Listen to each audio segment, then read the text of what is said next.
Deixa eu te falar uma coisa que ninguém te conta, para quem está começando com cabelo. No começo, o que mais trava não é a tesoura, é a cabeça da gente. É o medo de errar, medo de ser insuficiente, medo de o cliente olhar e falar assim, esse cara não sabe o que está fazendo, ela não sabe o que está fazendo. E eu sei como é que é, porque eu já passei por isso. E o engraçado é que muitas pessoas acham que precisa de talento para conseguir ser um grande profissional.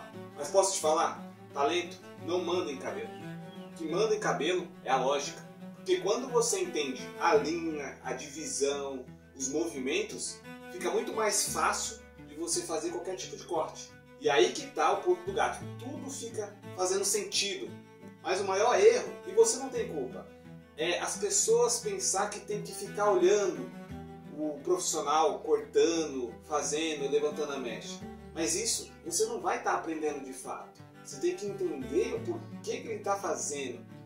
Cada movimento tem uma lógica por detrás. Ou seja, o certo é você entender toda a estrutura antes. Sacou?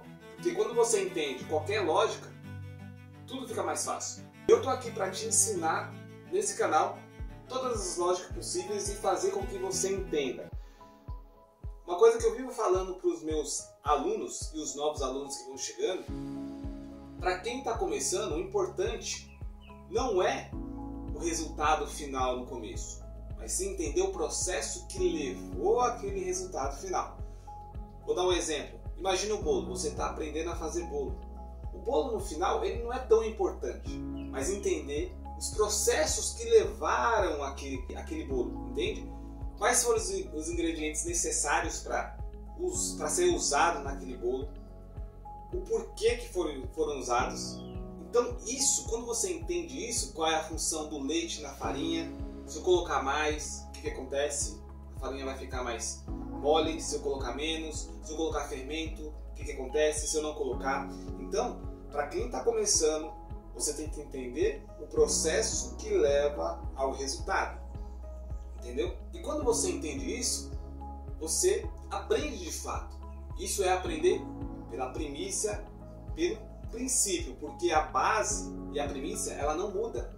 E o erro de quem está começando nessa área é justamente pular essa etapa e já querer fazer um curso com um especialista em 4 dias, pagar R$5.000 em 5 cortes e pensa que já vai aprender. De fato você vai aprender aquela técnica, mas a base geral, a estrutura que levou aquele resultado e o porquê, que é o mais importante de tudo, que é o pilar de tudo, as pessoas que estão começando não aprendem. Por isso que fica com medo, fica ansioso e fica com muita dúvida, entende? Então, se você quer aprender desde o princípio, né, você tem que buscar uma escola que realmente vai oferecer isso para você, entende? Então, se você quer realmente aprender de fato a cortar cabelo, a fazer uma coloração, é entender toda a estrutura por detrás, não o resultado no final. O resultado no final, para quem está começando, não tem tanta importância, mas entender o processo que levou aquilo. Até a próxima!